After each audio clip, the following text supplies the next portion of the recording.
welcome to Create From Within, an exploration of creative consciousness. So before I go into my long talk, I want you all to stand up. Everybody, you've been sitting all day.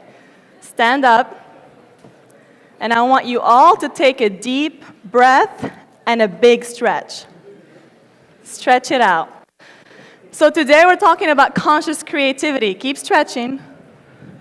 And in order for all of us to be conscious, we have to be present in our body. So I invite you all to leave behind anything that happened today, anything that's going to happen tomorrow, and to just be present in this moment. And be open to whatever I'm going to offer you. My intention today is to spark something within you so you can see advertising through a new lens. However, look at you. You can take a seat. Thank you all. So I'm going to start by asking you a question. Well, 3 questions. And if this applies to you, please raise your hand and leave it up. First question. How many of you feel stressed and a little bit unhappy at work? Keep it up. Yep, I see you. How many of you feel like you're here to do something big in the world, but you don't know what it is? Okay, about 50% of you. And how many of you wish that things are different in your job, in your industry, and in the world in general? Almost everybody. Well, you are definitely, absolutely not alone. In fact, according to a Gallup study, unhappy employees outnumber happy ones by 2 to 1. That's a lot of unhappy people. And not only that, but 87% of workers worldwide are emotionally disconnected from their workplace. Emotionally disconnected.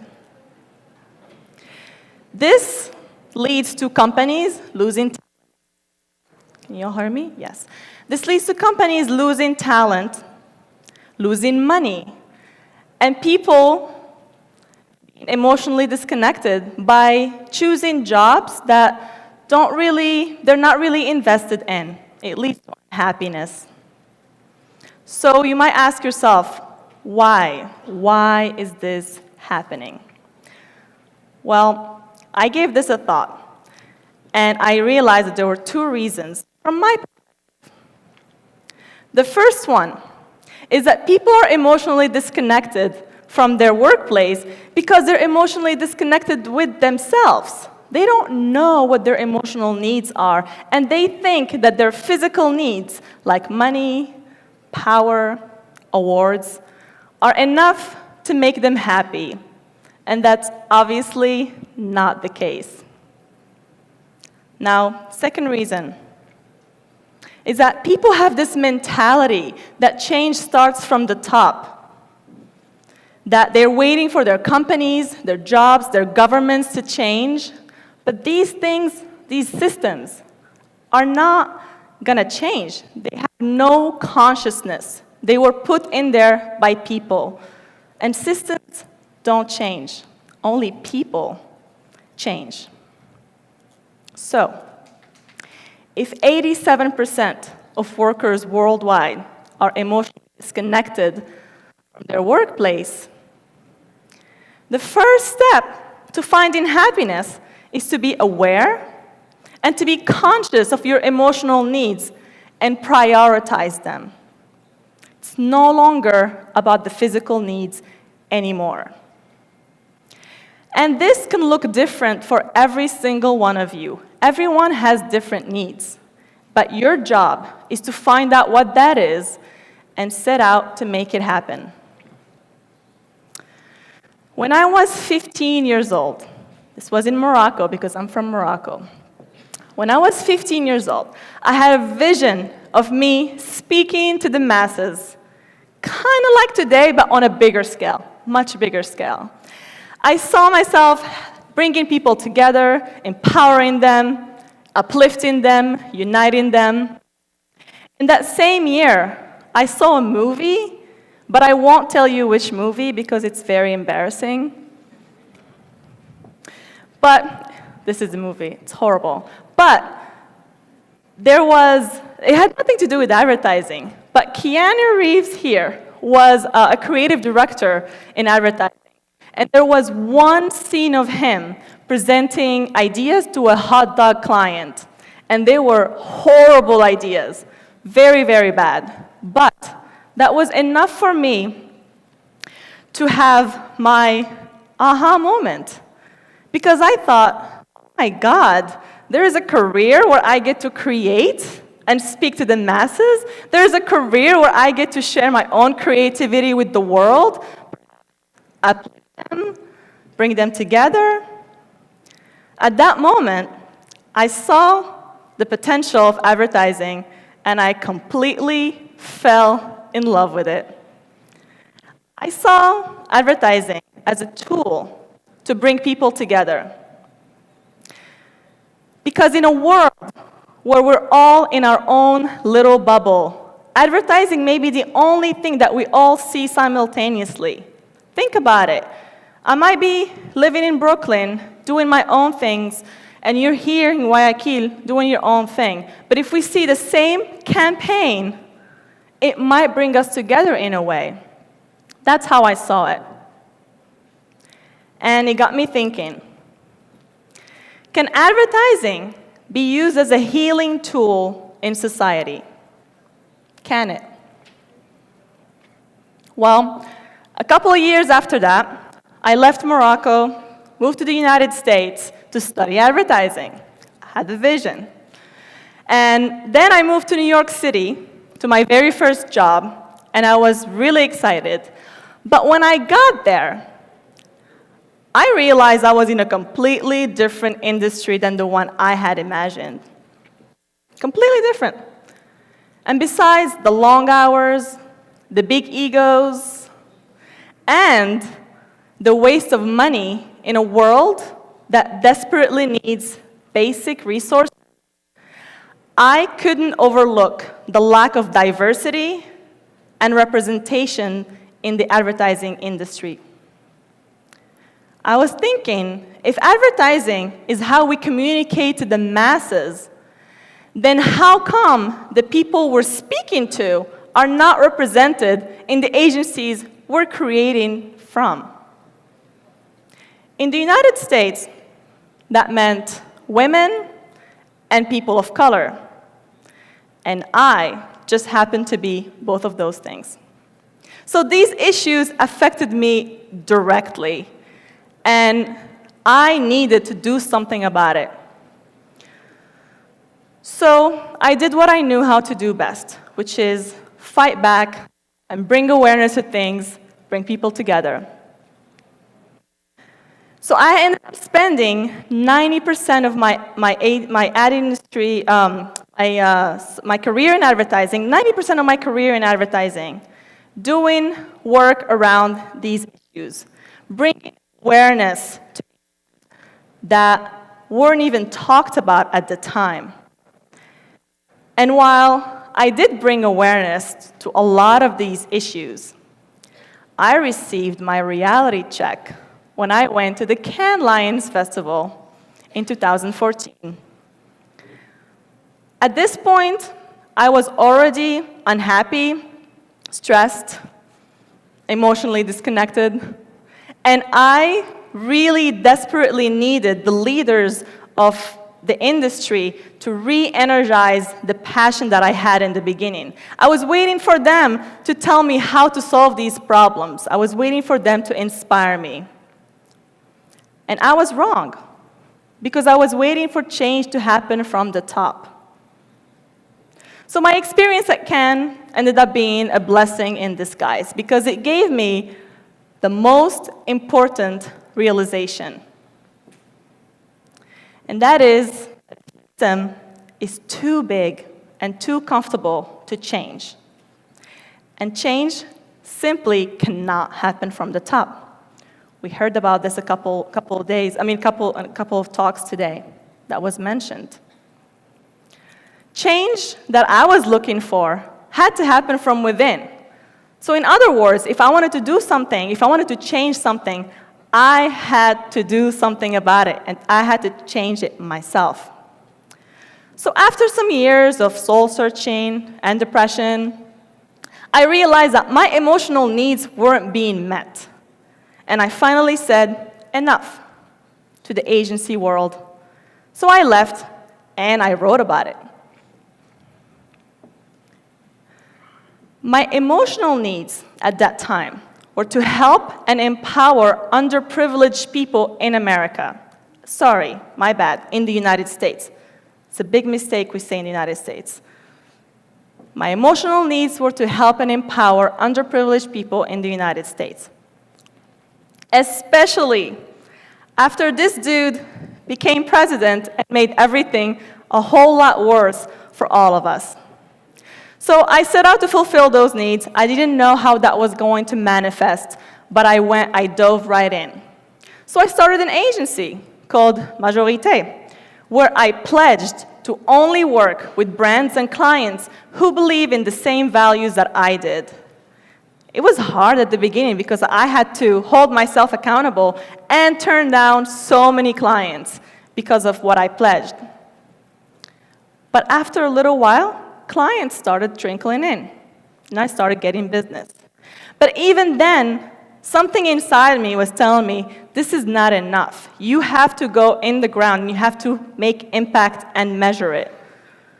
So, soon after that, I started I See You Wellness, which is a wellness brand that exists solely to empower communities of color through accessible wellness and radical self-care. So why wellness and self-care? It's because these issues that were happening in the United States were affecting people, underprivileged people, on an emotional level, on a psychological level, and that's the work that needed to happen. So I went ahead and did it. And in this process, I realized that I had a lot more gifts and talents that I even knew about. And I realized that I was not just an advertising creative, I was a creator. Simple. As long as I'm creating from within, I would always have something to do. I would always be happy and fulfilled. As long as I listened to my own intuition, I would always be fulfilling my mission. And that opens up for way more than just advertising work. I want you to know that every single one of you here, every single one of you, is a creator with a very unique mission. This is why many of you feel like you're supposed to be doing something big, but you don't know what it is. Keep searching. You are supposed to do something big. We are all here to reimagine the way we create and work in advertising and beyond. We are all here to make change for ourselves and for the generations ahead of us. If your mission is not aligned with the work that you do, you will be unhappy. Your mission has to align with the work that you do. You must bring your mission into your work, or there will always be something missing.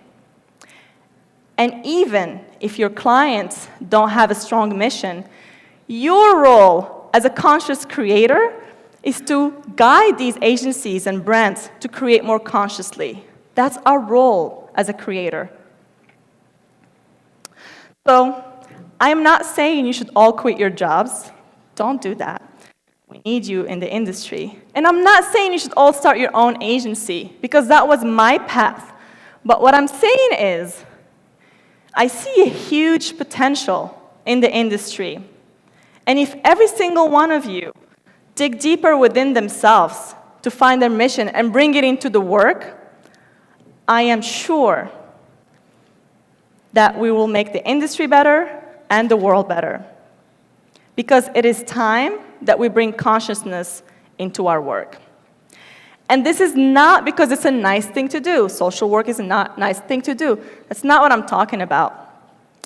We have to do this because we have to do this. It is time. It is time.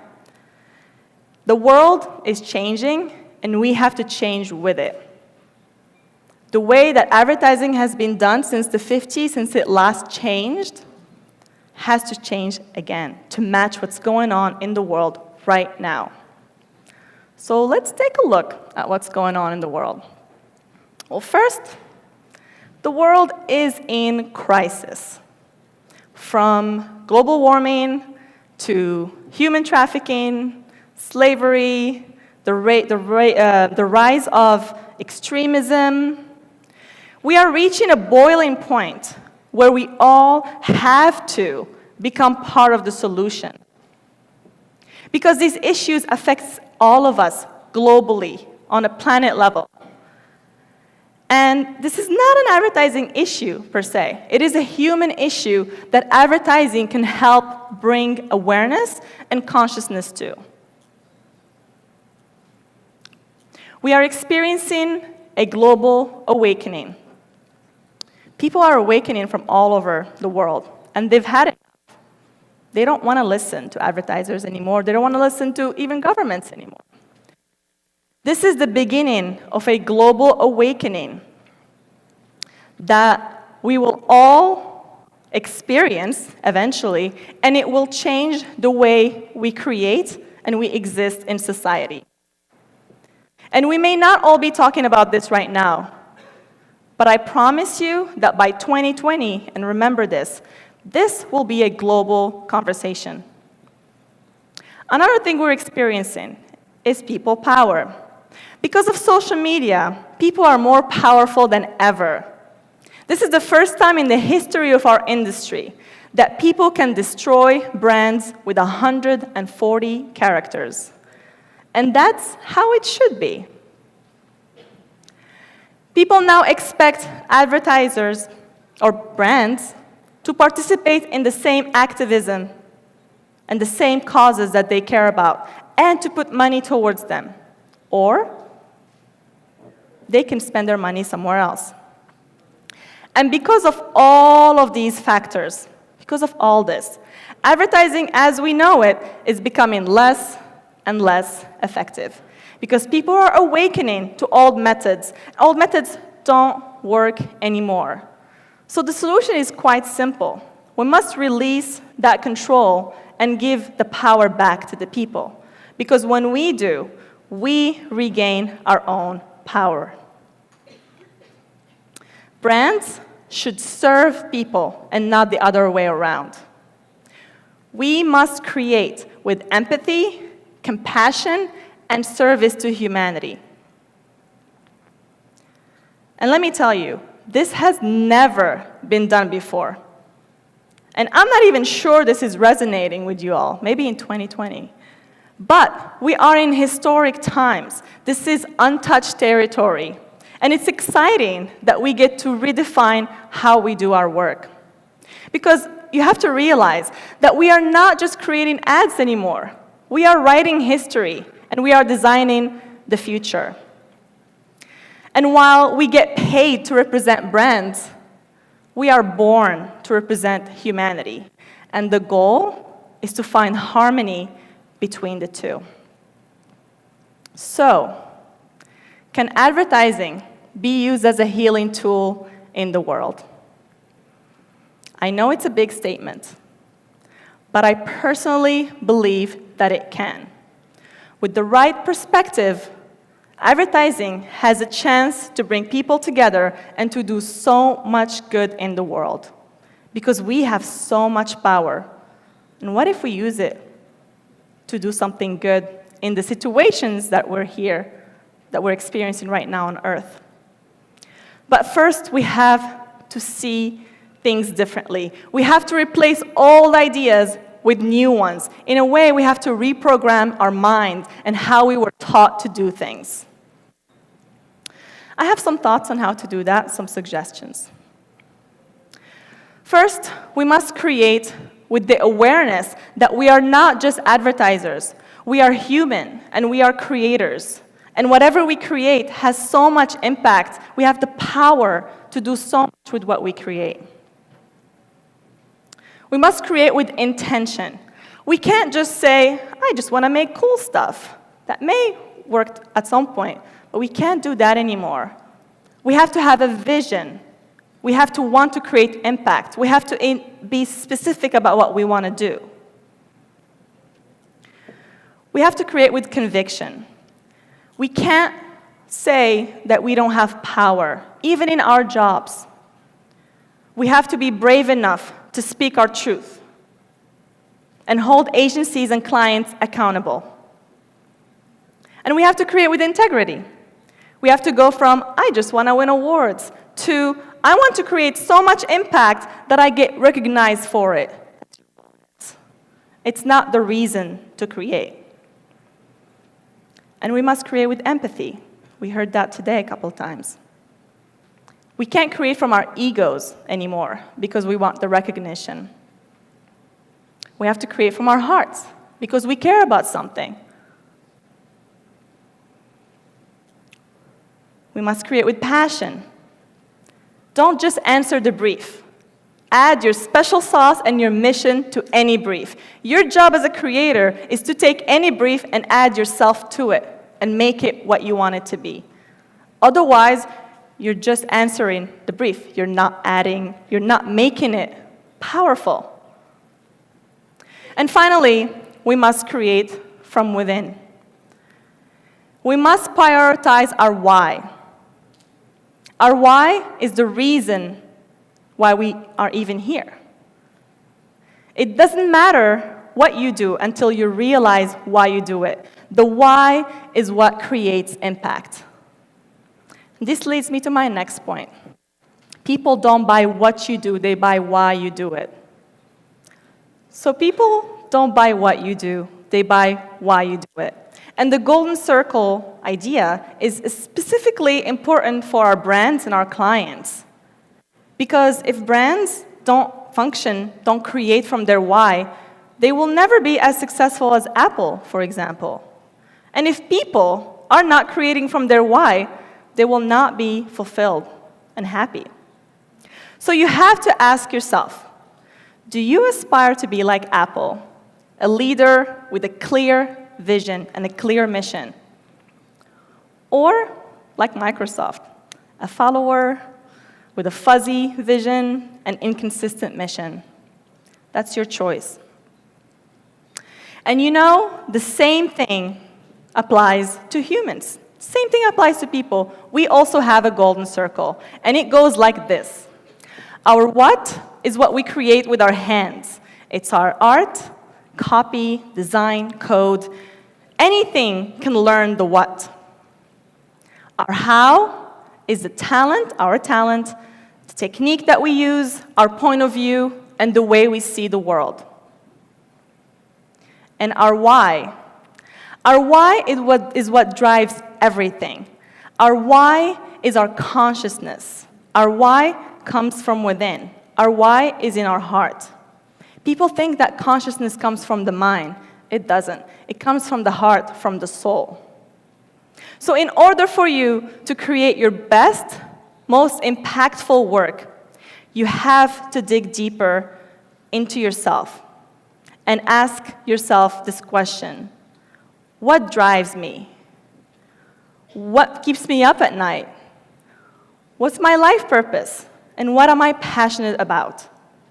And then you can bring that awareness, you can bring that into your work consciously. And it might take a while for you to find your mission, your passion, or your goal, or your mission in life. That's not even the point. The point is not finding the mission. The point is to follow your heart wherever it leads you. It won't show you the whole picture, but it will give you breadcrumbs to take you to the grand finale of your life's work. So I encourage you all to do some soul searching like I did and find out your why. And no matter what you do, always follow your heart. Thank you.